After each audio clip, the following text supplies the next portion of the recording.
Who am I? It's a funny question. I'm a human being.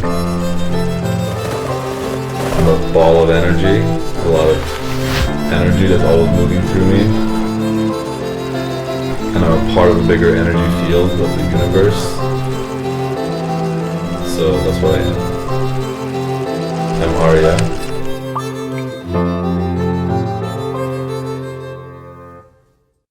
I'm born in Iran. I grew up in San Diego, in California. I've been in Chengdu for about 4 or 5 years, yeah. I do different things. I teach English in China, and actually I got a new job to teach psychology. It's like doing a podcast and doing some coaching and things like that, writing books and stuff like that. In Chengdu, Arya has launched a podcast called Be Now, which regularly delivers interesting, quality content to followers through its WeChat official account. In each podcast, Arya invites different guests to join in and share their ideas and insights on life and how they manage their physical and mental health. And so I invited some of my friends just to give a talk, like a 10-minute speech every month. And so the group kept growing. And the podcast, it's just kind of a conversation I have with people, locals, foreigners, about art, health, culture, kind of things. I was sharing it around and this lady found it and she reached out to me. She was like, I see what you're doing. And my son, he's a volunteer tour guide at Doufus Cottage. You might be interested to want to have a chat together. I'm like, interesting. And then we're trying to schedule a chat, but never worked out until, just recently. Oh, hi. I'm very glad to see you. Yeah. How are you? I'm fine, thank you. Very good. Good to see you too. Yeah. So this is Doufus Cottage, huh? Yes, Doufus Cottage. I'm very excited for the tour. Yes. Yeah, let's get started. Okay, so let's begin our tour. All right. Okay. Doufus Cottage was built in 759 AD in Tang Dynasty. Yeah. In 759, Doufu arrived in Chengdu. He set up a cottage of the money he borrowed from his friends, and he just has the simple and peaceful life for 3 years, writing about 240 poems. He's one of them. In Chengdu, the flutes and the strings, you can hear them so loud even in the daytime. The medley faces the river wind and half in the heavy clouds. This should be only played in the heaven. How lucky if you hear on the earth. Do you enjoy this poem? It's beautiful. Yes, very beautiful. Where's he from originally? His hometown is Hunan. Hunan. Okay. What's his story? So he came out of the conflict during that time and he fled to Chengdu with this patriotic dream and aspiration. In their time, they just like money. Sure. So many people just, okay, I give you money, you just help me. But Doufu don't like that. Doufu's dream is to make the nation peaceful and he's concerned about the nation and people. So it sounds like peace and harmony was like what he wanted. Yeah. I mean, it's hard to say just from, what we're seeing here, but there's a gentleness about his spirit. His ability to feel the human condition. In the poem you mentioned, the flute. So the famous poet in Iran is Rumi. He's like the Doufu of Persia. And also the flute has a big meaning. So that's interesting that you just mentioned that in the poem. There is a poem. It's called On the Height. It's written by Doufu. The wind's swift, the sky's so wide, apes wail and cry. Water so clear and beach so wide, birds wail and fly. The boundless forest shades its leaves, shower by shower. The endless river rolls its waves, hour after hour. 1,000 miles from home, I'm graved at autumn's plight. I'll now and then for years, alone I am on this height. Living in time so hard, as frosted here I pine. Cast down by poverty, I have to give up wine. Poetry is like I said before, it's the commitment to the soul. You know, it's the underlying essence of who you are, is what you are. Your life is a poem. And it's amazing like how like Doufus or Libai or like Rumi, he's a Persian poet. They write some words from like hundreds of years ago, and there's a timeless quality about them, right? And so that's what poetry or art is trying to do. It's trying to capture some timeless moment.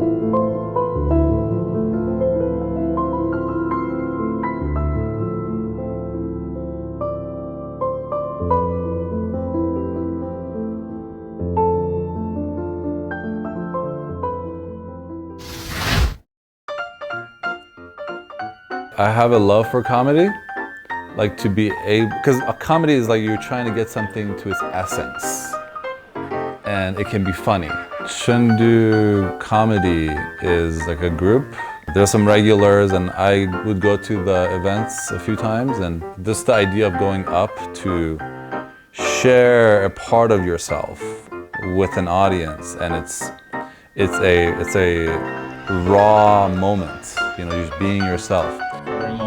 Now bring your attention to your hand, all right? Just notice the flesh and bones of your hand, all right? The space in between your fingers, right? The skin under your nails, just feel your hand. Now slowly bring your hand up to the ceiling, try to reach the ceiling. Okay, and just feel the full stretch of your arm, your shoulder, elbow. All right, and now slowly turn your hand, your head towards your arm. And just like a big whiff of your armpit. This is the fragrance of this present moment. I'm always a fan of stretching yourself, challenging yourself. Otherwise, you're not growing, you know? And so the art of discomfort is what I love. Like, throwing yourself into something uncomfortable and then finding the joy or the adventure in that, you know? So stretching myself with a laugh just makes sense. Thanks, guys. It's real start.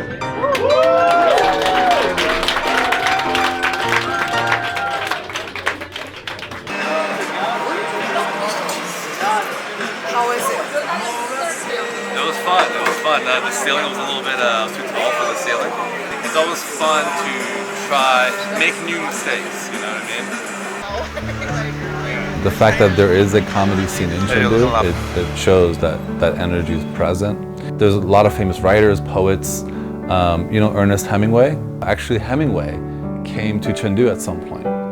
And so there is this attraction, this gravity that attracts, you know, creativity and just an interesting energy mix here, yeah. Today, Chengdu is still a city filled with poetic meaning. The aesthetics and philosophy of the people of Chengdu have also left their impression on Aya. Like there's a joke about like, you know, if there's a fire going on outside the house, like just let it be, it's okay, it'll take care of itself. So like let it be, that's kind of the soul, the heart and soul of what I feel in my blood, you know. By the way, let it be is not a lazy thing, it's not a passive thing actually. It's the art of non-action. So wu wei, or effortless action, right?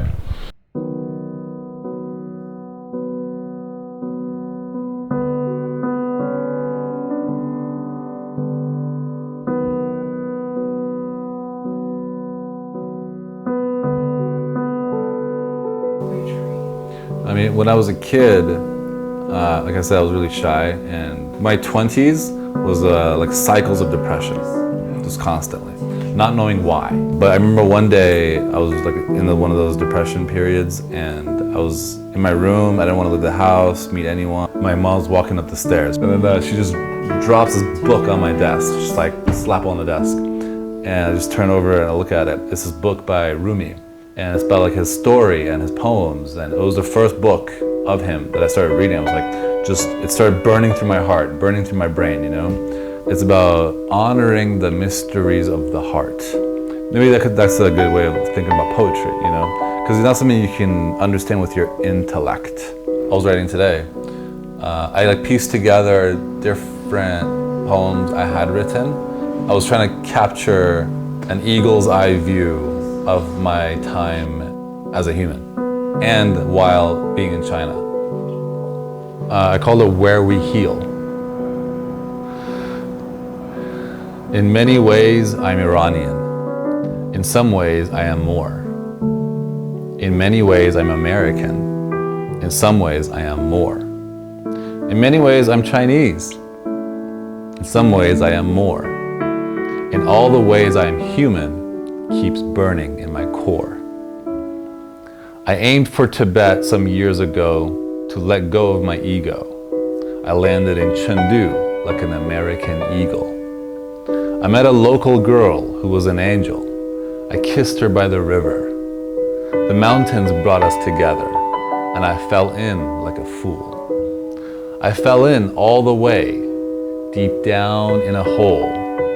She trusted me only up to a point, so we were never really whole. Sometimes the thing you loved most was a ghost that never cared. Maybe that's what hurt most. Now home is where we heal. It's why we are here. Honor, intimacy, truth. To live beyond fear. In many ways, I'm a lover. In some ways, I am more. In all the ways I am human keeps burning in my core.